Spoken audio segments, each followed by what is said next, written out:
I've expected him to go to jail, since day one with this, and because they had kept it no secret.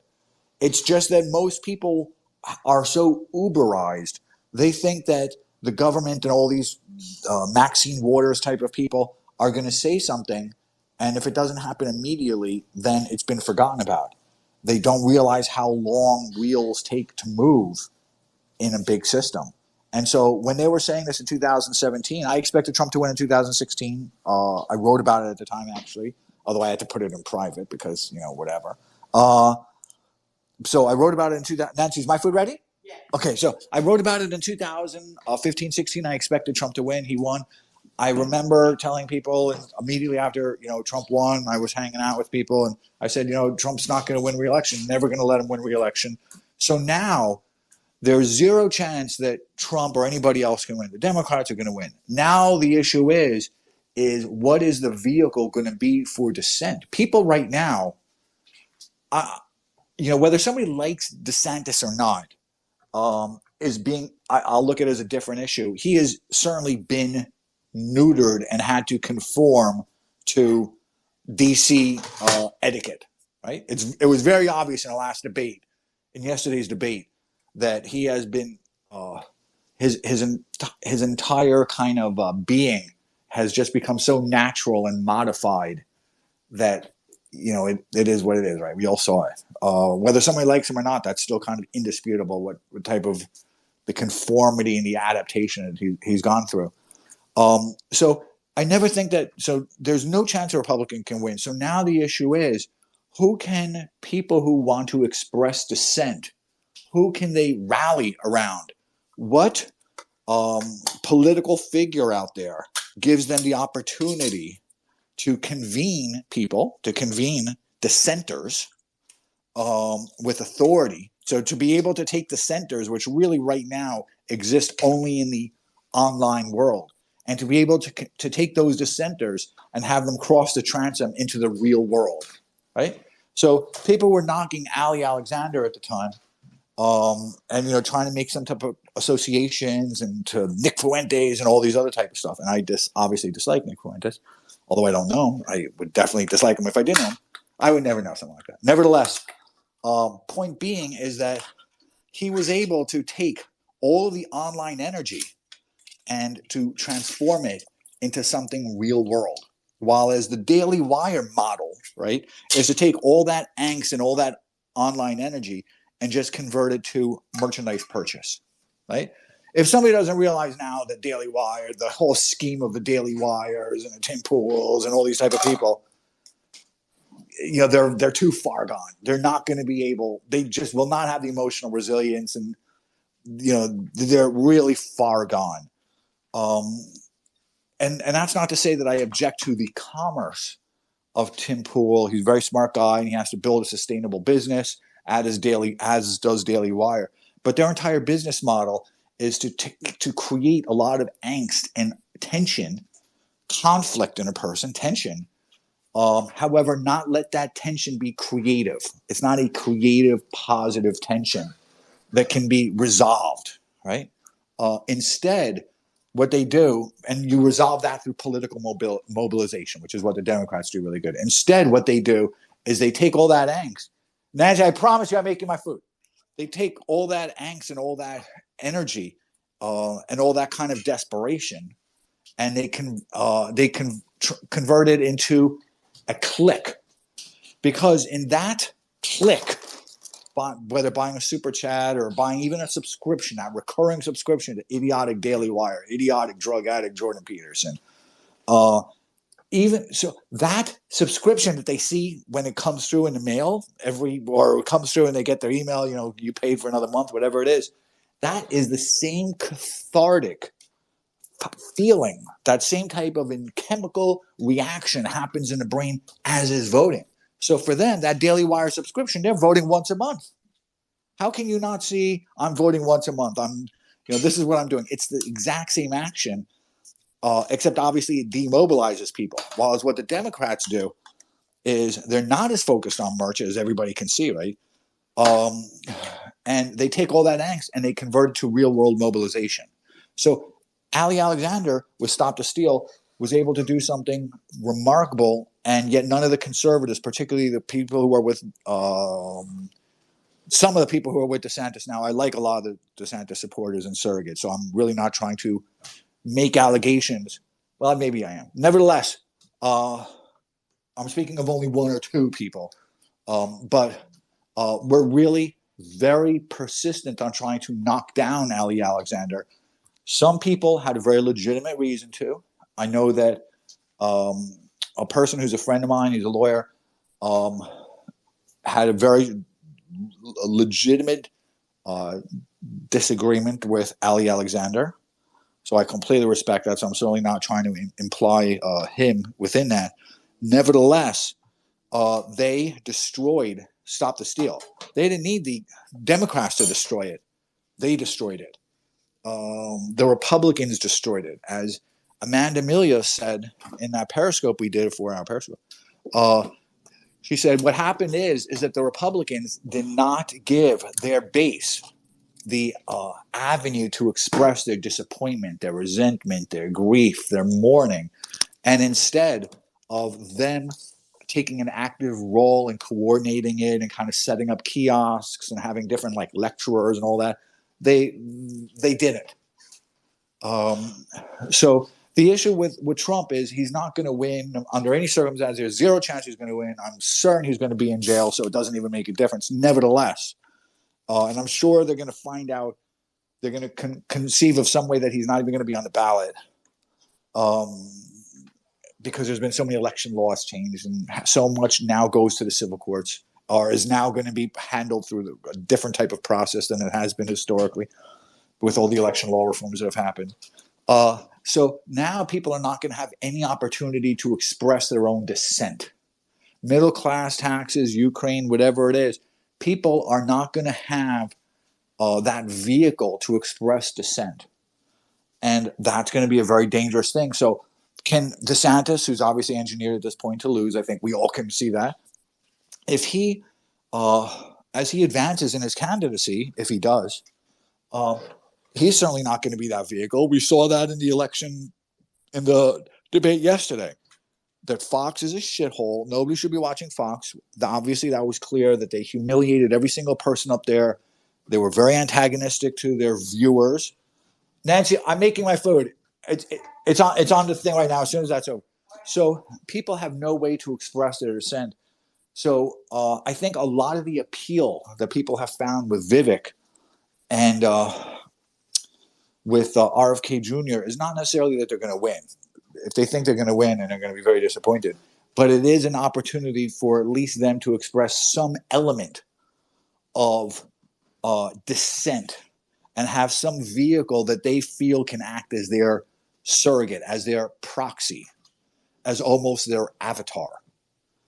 So interesting, right? Very, very interesting. Very And interesting. here's what I'm gonna say. I'm gonna say a few things. First, um, the idea that the fomented anger of the general population kind of bubbled into Trump is a really good one. Um, the reason why it bubbled into Trump, very crudely, is because he, as a figurehead, made other people whine, whine like a bitch. You know, that was the power of Trump. When you stepped across the stage from him, you you kind of laughed at the beginning, but within 30 minutes, you were whining like a toddler. And he did it to everyone. DeSantis is the one doing the whining. He will he never had a chance. It was unbelievable that people thought he had a chance at all. He was the loser. He was the sucker the whole time. Yeah. So the reason the only way that someone can capture the energy, because the natural course of that, like, anger at the broader system, and you don't know exactly where to apply the anger because the whole system feels fucked, right? When that happens, the only guy that can actually capture it monopolistically is the one who can stand with really broad shoulders and makes their opponents wince. And so that's why Vivek was, for me, like Vivek is a kind of a sucker too. RFK is far more interesting. The fact that he's literally strong, literally in shape, helps a lot. He doesn't have this like performative character. Like Vivek doesn't feel real. Everyone's kind of talked about it. He's ChatGPT, blah, But blah, now blah. that's very interesting. But let me So, just stop with that for 1 second, because that's a very interesting. So thanks for allowing me to interrupt, because I'm very rude. mm, If you remember the periscopes, you'll remember how rude I am. But I'm a nice rude. So the thing that's interesting about the fakeness of Vivek is, well, first thing, when did this become a bad characteristic of a person? We're talking about a politician here. We're not voting for our grandmother. We're not right. voting for a grandfather. And as a grandfather, he seems like he'd be a great grandfather also, right? If he was our kid, or if your daughter or something was, Right, be proud of him. yeah, if your daughter was marrying him, you'd be like, oh my God, I love this kid. Have lots of babies. Right. We're all like that, right? He's good. So why do I want somebody that is going to have all the cordiality with power, as Biden does, right? There's this congeniality, and meanwhile they're screwing everybody. I don't want to vote for my grandfather. I don't know how the Republicans got so fixated on thinking that they're, it's very interesting, because we all try and practice our faith, or a lot of people try and practice their faith, right? Well, Mm. how did the Republicans become so, why, when you look on Twitter, are they all talking about their morals, and I can't do this for my morals, and they all talk about their biblical verses? Because they're more godless than ever. Yeah, that's interesting. That's interesting. And That's why. yesterday during that debate, DeSantis's he thought he was going to be his big line, was talking about Soros DAs, and Hmm. so disconnected from anything people care about. It's they just got a mugshot of Trump. You're not going to win a debate against Biden by saying, "Well, I fired." It's so disconnected from people, and People don't even know what the Open Society Foundation is. I like Soros. Just so you know, Like, I've known him going back a long yeah, time. yeah. I I'm know what just you're saying. saying, I'm though. just saying. It's a complex They don't character. even know what it is. Yeah, he's a complex character. I can acknowledge that. Nevertheless, there, when you say a Soros DA, whether somebody likes Soros or not, or all the operate, Nancy, it's only about another 2 minutes. Whether somebody likes Soros or not, what they're doing when they say that is they're making some type of a moral, qualitative, quantitative type of statement, right? Hmm. And they're looking at kind of the properties of Soros, and the properties of the people that that are Soros DAs. Those Soros DAs got elected. I would like to see the Republicans have that same type of a political apparatus and organization and infrastructure. And here we were building. Yeah. Here, Ali Alexander was building Stop the Steal. I never thought Ali Alexander had the skill sets required to operate Stop the Steal. I'm sure he would probably. Mm. I'm sure I don't speak with him, but I'm sure he probably would have acknowledged that also. All of us have worked in startups of one way, shape, or form, right? We're all adults. We all know that Yep. there's the type of person who starts something, and then there's the type of person, and then they leave, and then there's the type of person who manages in the middle, and then they leave, and then Hmm. there's a person who manages when it's finally a thriving, rigid company. Yeah. Ali was going to be that startup person, and then as soon as he built up a little bit of scale, a bit technology, ability to recruit people, ability to quickly recruit people and such, and marketing, and all the things that are required to scale infrastructure, Hmm. it would have been given to Hmm. somebody else, Yeah. and they abandoned him. There's just there. People are underappreciating the kind of aesthetic value that Trump had. I mean, it was all charisma. There was, I mean, outside of the things he was trying to accomplish, which was, like it,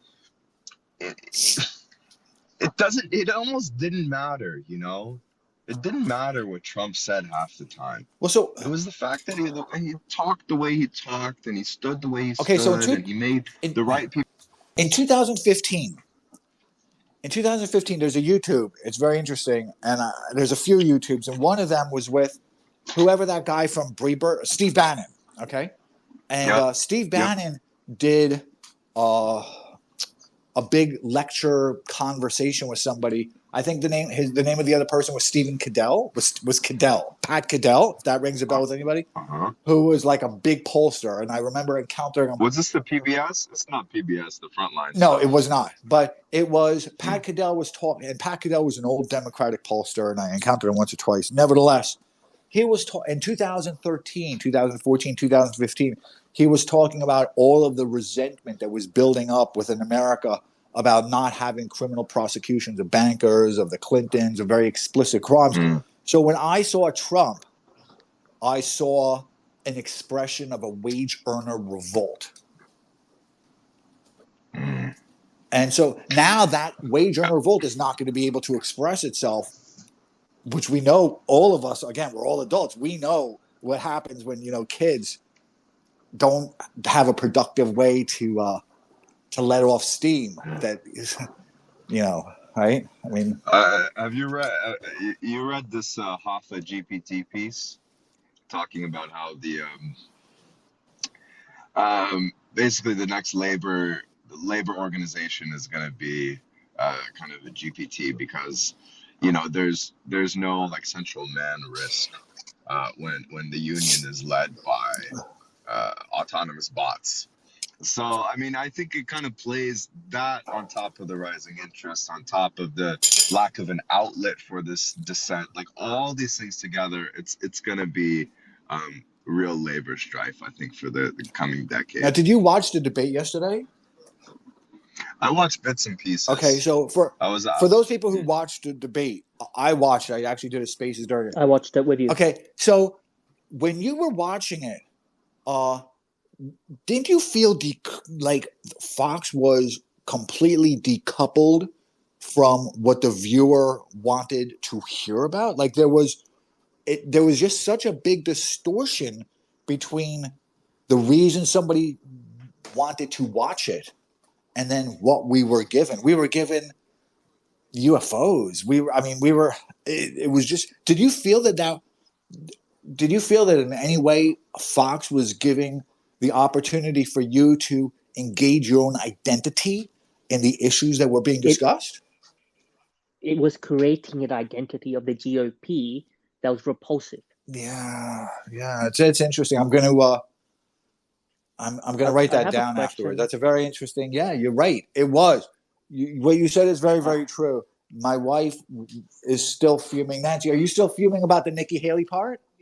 Yeah, you're right. The image, the identity that they crafted and that they broadcast, and obviously that's going to be it's going to be resilient, right? It's going to be enduring. Is repulsive. The way they shouted down, the way Pence dismissed Nikki Haley when she was like, he was talking. She was like, listen, we don't have the votes, and Pence said, well, 70% of Americans, and she's like, it doesn't make a difference. We don't have 70% of. That's not the way the Senate is composed. We don't have the votes in the Senate. And she wanted to talk about the reality, not this kind of theological, political pandering. It was very insulting. I mean, I don't know how a woman's going to be able to walk away from that and feel good about the party advocating, even if they're for or against abortion or any kind of gradation within that. Adam, yes. I remember watching your John Robb Periscope back in 2021. Yeah, I remember those. He's a good guy. And very good guy. I ended up signing up to his Patreon. Yeah. I have a question about the hologram. So between 2021 to 2023, the GOP successfully created the hologram to transpose the qualities of Trump, post-Trump, onto DeSantis. Yeah. But I felt the second Elon bought Twitter and there was a little bit of dissent allowed, that hologram started to shed itself away, whether that be from East Palestine, whether that be the indictments. If that avenue of dissent wasn't available, that hologram would still be in place until the general election, I feel. I don't think DeSantis, and I've made this point, and I think I've not only made the point, but I think I've somewhat done enough work that I can say that I have foundations to my premises that I can defend. I wrote a lot of posts about his advertising campaign, about the structure of his campaign, about never back down, about the shadiness of certain aspects of it, about its inadequacies. Nancy, 2 more minutes. I'm sorry. Okay, so the campaign was always engineered to lose. So they definitely did kind of do a Borg. They tried unsuccessfully to bring the MAGA people into the Borg, right? We saw that, and we saw that DeSantis is clearly. I mean, we saw from the debate. Obviously, made it very clear that they're just trying to adopt that kind of Cernovich 2016 populism and make it toothless, and then have DeSantis say those words superficially, and then lose. And as soon as he loses, he gets to make a beautiful concession speech. He gets, all those college Republicans are going to be sobbing about the communists are going to take over.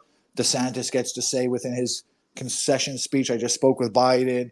Then the audience is going to go, oh, and he's going to go, no, no. I've been to a lot of these. Nancy, we've been to a lot of these, right? Okay. Then the audience is going to, you're going to hear a gasping and kind of this kind of people kind of expressing their own kind of despair and disappointment, and you're going to be able to hear that exhale. And then he's going to say, no, no, no, our fight will never end. You can see it. And so by doing that, it was very clear from the get-go that the effort of DeSantis, and I'm not speaking of the person because I think he's a great guy, actually. I think he's really, he's been a great governor. So I'm not speaking of the person. I'm speaking of kind of the organizational behind him.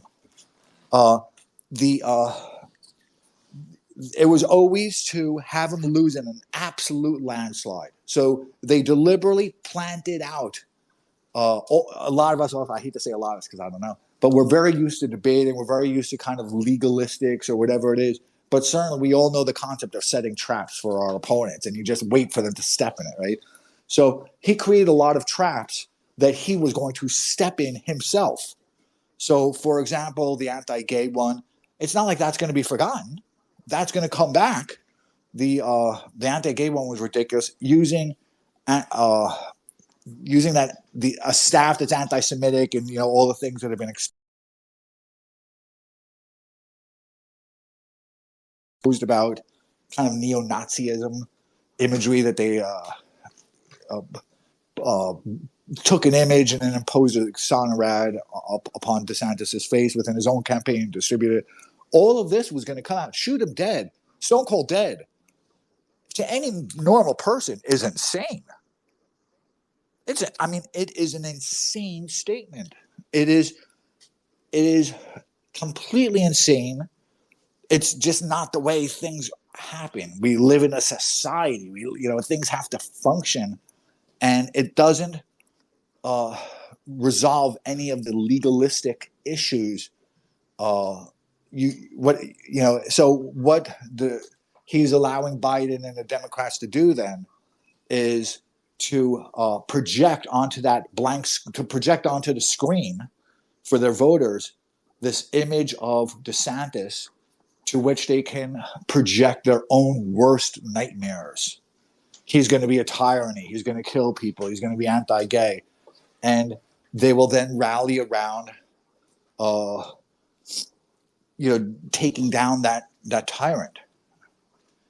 So you are correct. I do have one thing I wanted to note about the Daily Wire. DeSantis' identity was bogged with the Daily Wire, I felt, whereas Trump's is completely incompatible. It was one of those things where I talked to a few of my American friends that are African American and they're Hispanic, and they saw Daily Wire as something that was pushing them away, and they linked it with DeSantis. But they always said Trump's not like that. He's different. He's not part of that. Yeah, they're almost oppositional. I mean, Daily Wire these things are very dangerous to people. You've got to take a look at even the people that you were speaking to. you take a look at who the consumer is on YouTube and who the consumer is of Jordan Peterson and who the consumer is of Daily Wire. They're young, suicidal, at an age where they're young, very vulnerable to suicide, very vulnerable to depression, right? That's certainly something that's happening now for boys between the ages of 15 and 30, right? It's a really big issue, the depression. And for girls, they've always had those type of Kim Kardashians, and they've always had some type of a commercialization of their own identity and turning it into a merchandising product for young girls. The Daily Wire thing is really preying on very boys who need to kind of have a reality constructed for them. So we all create our own realities. We all assemble it. And a person who's accomplished in life and who's done a lot does that kind of Karl Popper analysis of their own things. How did this get into my head? Why am I thinking this? There's a lot of analysis. People who write diaries always think about, hey, why the heck did I think that today when that's irrational? How did that thought get in my head? All that type of stuff. Daily Wire, the best way I can put it is Nancy saw Barbie. She absolutely loved it. I showed her the video of Ben Shapiro lambasting it. My son, who's very anti-woke, so to speak, and his friends go to the movies regularly as their little guy thing, and they're very big into theater, so they study this type of stuff. They study movies just as their own hobby. Completely saw the satire in the movie. The movie is a satire. So I think that the other, so Ben Shapiro saying that it's a negative, saying that how destructive it is creating for somebody the narrative that now they're telling themselves. So what he's doing is he's informing the narrative, the story. He's telling his viewers the story that then that viewer will tell to themselves. Does that make sense? Yes, that makes sense. It's a really dangerous thing. People really, he's the view. These things are really bad. I'm sure he's a great guy.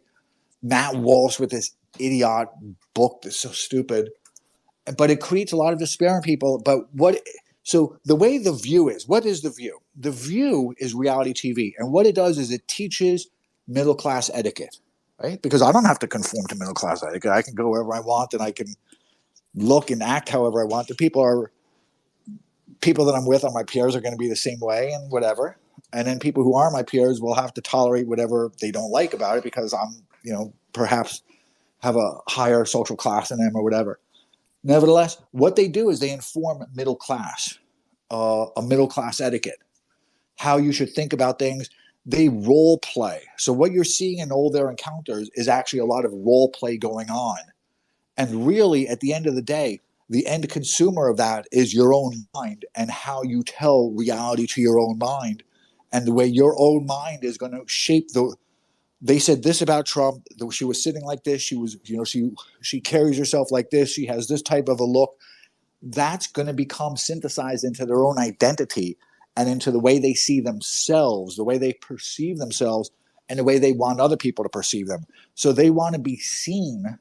They want to see themselves as Whoopi Goldberg, whoever was on the show. I don't watch the show, but Whoopi Goldberg, who I actually like, but years back. But Whoopi Goldberg, they see them. They want to see in their own identity Whoopi Goldberg, and they want people to see in that person's identity that they are Whoopi Goldberg in a sense.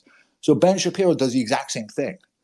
He's just doing it for a different end user. He's doing it for young males who don't feel that they have a significant role. They don't understand their role in society today.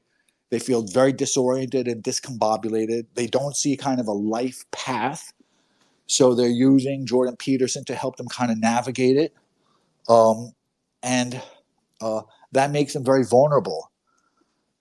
And I'm very anti those people. I think they're a real damage. And I think if you can correspond the rise of the left, the Bidenista, Maxine Waters-ish left, you can immediately correspond it to the rise of the Daily Wire's hype. And if somebody could argue, well, that's because, people are going to them more because, they're interested in kind of rebutting the things that are going on and to seeing alternative views. Okay, well, if that's the truth, if people are really doing that in those mass numbers as the Facebook, activities would show, because they obviously get a lot of traffic on Facebook and such, then how come we're not seeing the political mobilization? If we're seeing the response to the leftism, the Daily Wire is the response to the leftism, and people are going there because they want some type of a reaction. They want to acquire the vocabulary, the grammar, the manners, the sophistication to be able to have an effective response to leftism. Then how come leftism keeps on growing? If you look at the ballots at any university, it's 99, 98, 97 to 1, if you're lucky. And it's because of the Daily Wire, not the other way around. Can you help me understand what you mean by that? So if you look at any of the, like the Ohio referendum or the Wisconsin judgeship elections, you look at any of the college towns, what's happening is the Daily Wire is actively driving these people who wouldn't vote into their 30s, starting to vote in their 20s because they're repulsed by the Daily. That's interesting. Yeah. I didn't. That's interesting. That's interesting. So they're kind of so Daily Wire, and the way what you're saying is that they're almost animating their own target. They're animating a target. Yes. Yeah. They're animating them earlier. So this person wouldn't have voted until a different point of their life, but they're starting their voting history a lot earlier, and that identity they form when they first vote is the identity that stays with them in amber. And what I feel, as just objectively looking at it, is the videos, the inflammatory rhetoric, since it's so niche and so repulsive, it's making it impossible to be a part of them while animating the other side to go out and vote. So you're demobilizing your own side, activating the opponent's side, and you're doing it at a much younger age. Yeah, very interesting. Thank you, everybody, so much for joining. Nancy, I'm finally going to eat now. Okay, so we can put on my Survivor show. It's the only show I watch. Thank you, everybody. Thank you for allowing me to vent. And, interesting times. We live in interesting times. Keep a log. Thank you, everybody. How do I turn this thing off? I'm going to leave this up for like 2 hours, and then I'm going to delete it because that's what I do. Right? Okay, thank you, everybody. Bye. Oh, I got to press this now. Bye.